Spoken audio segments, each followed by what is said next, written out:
Hello, मैं हूँ आपकी दोस्त और होस्ट बिग बॉस का एक और नया शो रिव्यू लेके आई हूँ पेन्स एंड पन्स में। जल्दी जल्दी हम बात करते हैं।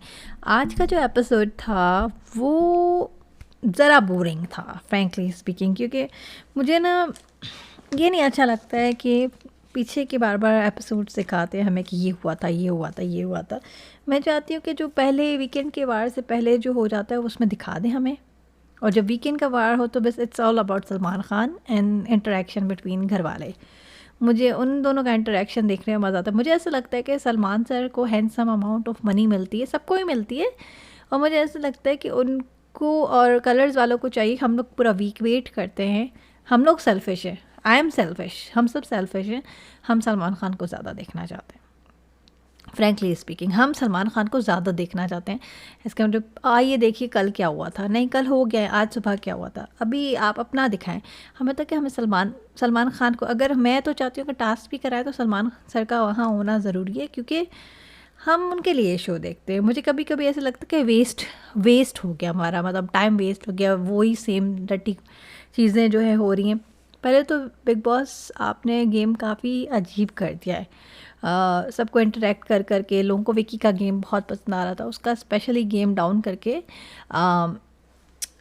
खैर, बात करते हैं आज के एपिसोड की। जल्दी जल्दी हम बात करेंगे, फिर हम सलमान सर की थोड़ी सी टच बेस करेंगे जो एंड में उन्होंने सब सिखाया समझाया।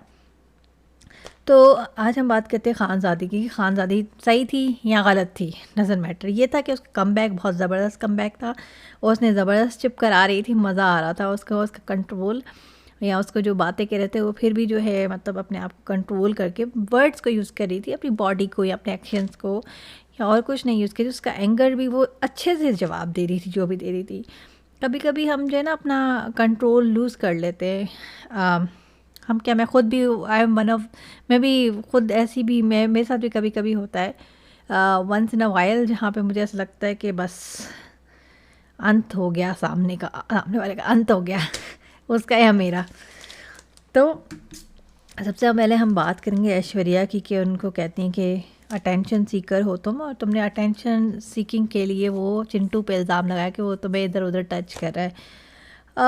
ऐश्वर्या रोने लग गई। आगे जाके ऐसे फील हो रहा था कि वो कह रही थी कि ये सब मैंने काफ़ी टाइम तक अपने दिल में होल्ड करके रखा था, और जो है क्या कहते हैं, अब मैंने अपने पेरेंट्स को बताया। ऑलमोस्ट ऐसा लगता है कि उनका चाइल्डहुड कोई ट्रॉमा था, या किसी ने कभी उनको कोई गलत तरीके से टच किया कुछ, और इस तरह की चीज़ें जो स्पेशली चाइल्डहुड में होती हैं वो ट्रॉमा बन जाती हैं, और फिर कोई भी टच करे आपको या कुछ, तो आई थिंक अब आई कैन टेल कि उसका जो है ये डिफेंसिव एक नेचर क्यों है, कि उसके पास चाइल्डहुड सेक्सुअल ट्रॉमा हो सकता है। हो सकता है मैं गलत बोल रही हूँ, क्योंकि उन्होंने खुले में बोला नहीं, लेकिन ऐसे लग रहा है कि उनके अब्यूज़िव चाइल्डहुड में कुछ अब्यूज़िव उनके साथ किसी ने एक अब्यूज़िव कोई हरकत की है, जिसकी वजह से वो इस डिफेंसिव मोड में जो है आ जाती हैं, और वो रहती हैं, और वो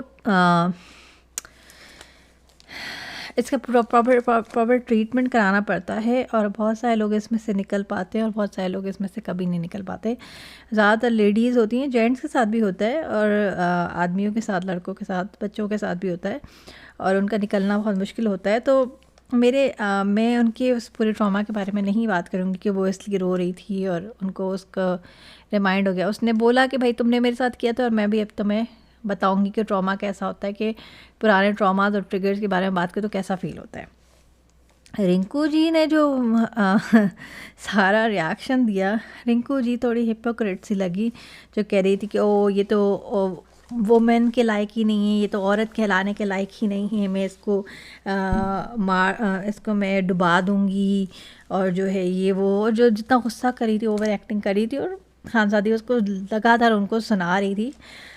तो मुझे रिंकू जी का जो ना समझ नहीं आया, क्योंकि रिंकू जी इससे पहले जब खानज़ादी के साथ कर रही थी ना, बुलीज नहीं आते स्कूल में, बुली लगती थी, क्योंकि वो कह रही थी कि ये मेरा ट्रॉमा है, ये मेरा ट्रिगर है, ये मेरा ट्रिगर है, वो बोलती रहे।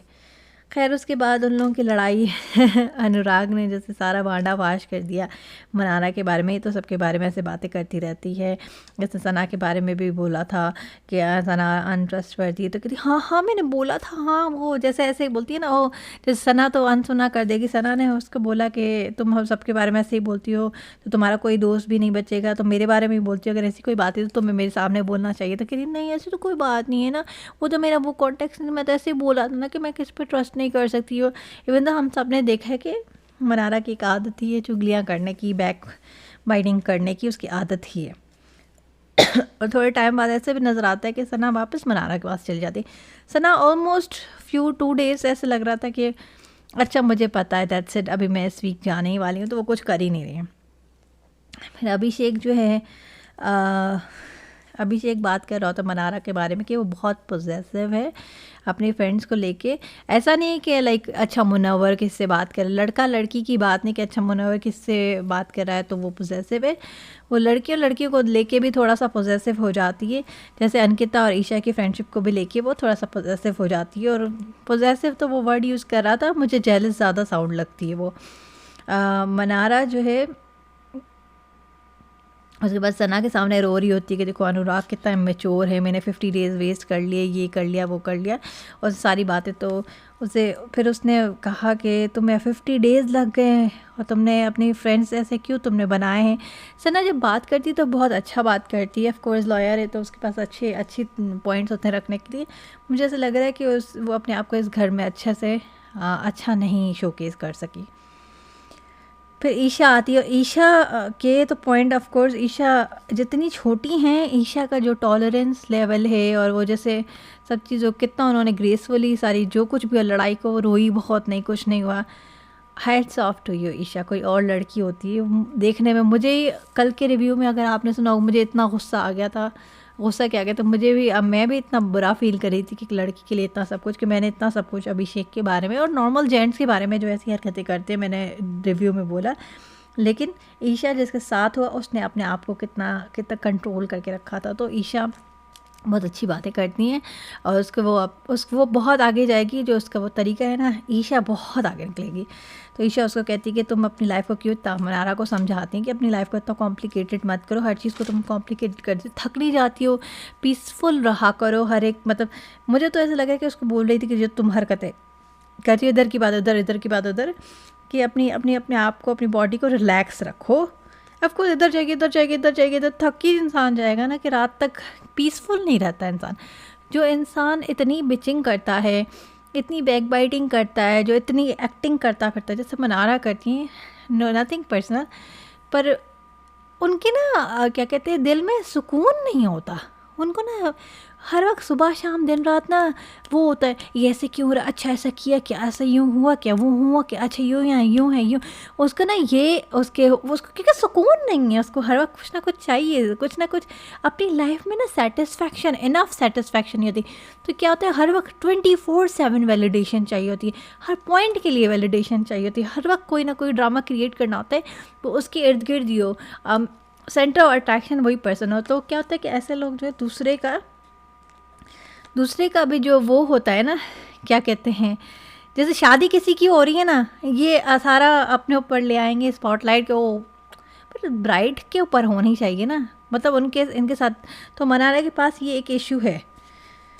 और ऑफ कोर्स जब ऐसा इशू होता है तो आप हमेशा सुबह उठते ही साथ आपका यही होता है कि पूरा दिन यही करना, ये क्योंकि मच लगी होती है, कुछ हलचल होती है कि मुझे पता होना चाहिए, ये होना चाहिए, वो होना चाहिए, वो होल डे उनका दिमाग ऐसे ही काम करता है और उनको लगता है कि मज़ा आ रहा है उनको, मुझे समझ नहीं आता कि क्या हो रहा होता है। तो मनारा उठती हैं तो वो सुबह से यही शुरू करती हैं हरकतें। और फिर तो ईशा ने बहुत रिस्पेक्टफुली बहुत अच्छे से समझाया कि तुम थक नहीं जाती हो, अपने आप को जो है पीसफुल रखो, और ऐसी फ्रेंडशिप से भी रखने की क्या ज़रूरत है कि वो कल को तुम्हारे बारे में सब पोल खोल दें। चिंटू जो है जितनी ईशा समझदार है, चिंटू उतने ही समझदार हो कह रहे हैं। अब मुझे समझ आ रहा है कि चिंटू भले कितने हिल्लन डुल्लन हो या कुछ भी हो, चिंटू बहुत समझदार और नाइस पर्सन है, proper husband material. Even though वाले कितना हिलता डुलता हो, कुछ भी हो, फनी हो, ये हो, चिपकू हो, वियर्ड रोमांस करता हो, हम सब ने देखा कि उसका रोमांस करने का तरीका भी थोड़ा अजीब सा ही है। वैसा नहीं है कि वो मतलब अजीब सा ही है, मतलब क्यूट भी कह सकते हो, बट जैसे हम लोग देखते हैं टीवी में वैसा नहीं है, जैसे हम मूवीज़ में देखते हैं। पर चिंटू ने उसको समझाया कि पहले अपने बारे में सोचो, अपने लिए खुद स्टैंड लो, ज़रूरी नहीं कि एवरी टाइम तुम्हें कोई बंदा चाहिए स्टैंड के लिए, खुद अपने लिए स्टैंड लो। फ्लाइट में भी तो बताते हैं ना कि पहले खुद पैराशूट पहनो और फिर दूसरों की हेल्प करो। बहुत ज़बरदस्त मिसाल दी। मुनव्वर की बात करते हैं हम, मुनव्वर और मनारा की बात होती है तो कहते खानज़ादी ने आके मुझे ऐसा ऐसा बोला था, फिर कहते नहीं नहीं ऐसा तो कुछ नहीं हुआ था, ये था वो था। फिर कहते कि मैं तुम पे ट्रस्ट करूँगा इवन अगर तुमने, हालांकि मुझे पता है, मैं जानता हूँ तुम ऐसी बातें कर सकती हो, लेकिन अगर तुम कहती हो तुमने नहीं किया है तो मैं I will still trust you.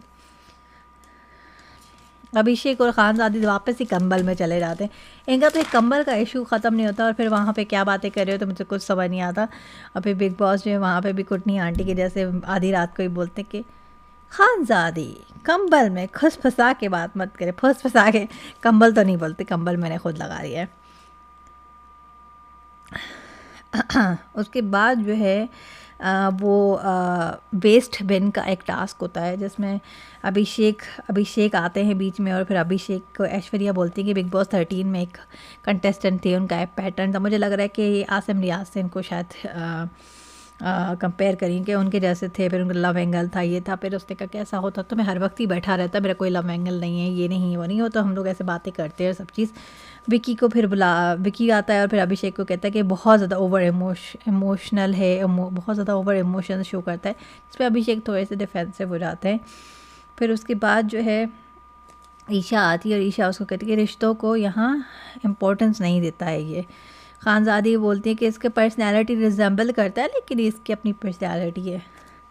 उसके बाद नील जो है नील बुलाता है विकी को और फिर कहता है कि पुराने सीज़न की कॉपी करता है वो। उसके बाद कहते हैं तुमने तो देखा भी नहीं है सीज़न को तो तुम ऐसे क्यों बोल रहे हो। और उसके बाद कहते हैं कि मैं रियल में रिश्ते बनाता हूँ और मैं ऐसा ही हूँ। बहुत अच्छी क्वालिटी है विकी की, मैंने पहले भी कहा था। जैसे वो करता है, जैसे मनारा ने कहा कि बहुत अच्छा बोलता है, इसको वर्ड्स को आर्टिकुलेट करना आता है और फिर लोगों को जो है इनडायरेक्टली चुंगल में फंसा लेता है और उनको उनके हिसाब से मैनिपुलेट करता है कि चीज़ों को ऐसे करो जो कुछ भी है। लेकिन एक बात है, सो की बात है कि बहुत ज़बरदस्त टैलेंट है और ये सब लोगों के पास नहीं होता, इसलिए वो एक बिजनेसमैन है और बिजनेसमैन माइंडेड फैमिली से बिलोंग करता है। आई विश कि मेरे पास भी हो, तो मैं हमेशा यही कहती हूँ कि मेरे पास भी ऐसा टैलेंट होता है, क्योंकि मैं बहुत स्ट्रेट फॉरवर्ड हूँ और बहुत इमोशनल पर्सन हूँ और मैं अपने बारे में रिव्यू नहीं दे रही, तो मैं अपने आप के बारे में यहीं पे बस स्टॉप करती हूँ। मनारा साउंड कर रही हूँ ना। अनुराग के बारे में बात करते हैं। अनुराग बहुत ज़्यादा अपना रेज दिखाते, बहुत गुस्सा दिखाते हैं और उसको कहते हैं कि तुमने मेरा नॉमिनेशन रिवोक करने का बोला था। जो सेकंड टाइम उसने बोलता है कि मैं अनुराग का नाम दूँ। सना के पास कोई ख़ास रीज़न नहीं होता, वही कहती हैं कि पुराने सीजन्स के लोगों की नकल करते हो। मुनव्वर अंकिता को बुलाते हैं और बोलते हैं कि बहाने बनाती है और आई डोंट नो कि वो क्या, थोड़ा सा कन्फ्यूजिंग सा बोलते हैं। बहाने बनाती है और जो है सामने से नहीं बोलती हैं, या फिर ये भी बोलते हैं कि जिनके साथ प्रॉब्लम होती है उनके साथ सॉर्ट कर लेती हैं सब चीज़। रिंकू जी बुलाती हैं खानज़ादी को और सेम बातें करती हैं, जो है इसको काम चोरी करती है, काम नहीं करती, ये नहीं करती, वो नहीं करती। अंकिता मनारा को बुलाती हैं, बोलती हैं कि ऐसे बहुत सारे कंटेस्टेंट आए हैं पहले भी सीज़न में जो क्यूट हरकतें करते हैं, अब चेंज करें, शो जो है डाउन होता जा रहा है। जिस पे मनारा बोलती हैं कि ऑफ कोर्स आप जिससे आप कंपेयर करेंगे वो भी बहुत पॉजिटिव लोग होंगे, मेरा नाम जिनसे जोड़ा जा रहा होगा वो पॉजिटिव ही होंगे, तो मेरे लिए एक तरह का ये कॉम्प्लीमेंट है। मेरे ख्याल में जो जिससे नाम जोड़ रहे हैं शहनाज गिल से नाम जोड़ रहे हैं उनका, और मुझे नहीं लगता कि शहनाज गिल इतना ज़्यादा नेगेटिव लाइमलाइट में नज़र आ रही थी। मनारा काफ़ी नेगेटिव लाइट में नज़र आ रही हैं। उसके बाद अभिषेक ईशा को बुलाते हैं और कहते हैं कि हमारी एक फ्रेंड के जैसे कर रही है जो पिछले सीज़न में भी आई थी। फ्रेंड के जैसे कर रही हैं, प्रियंका चहार चौधरी के जैसे कर रही हैं। आई थिंक उनके बारे में बात की थी कि ये उनके जैसे कर रही हैं, और ये बाहर ऐसे नहीं करती।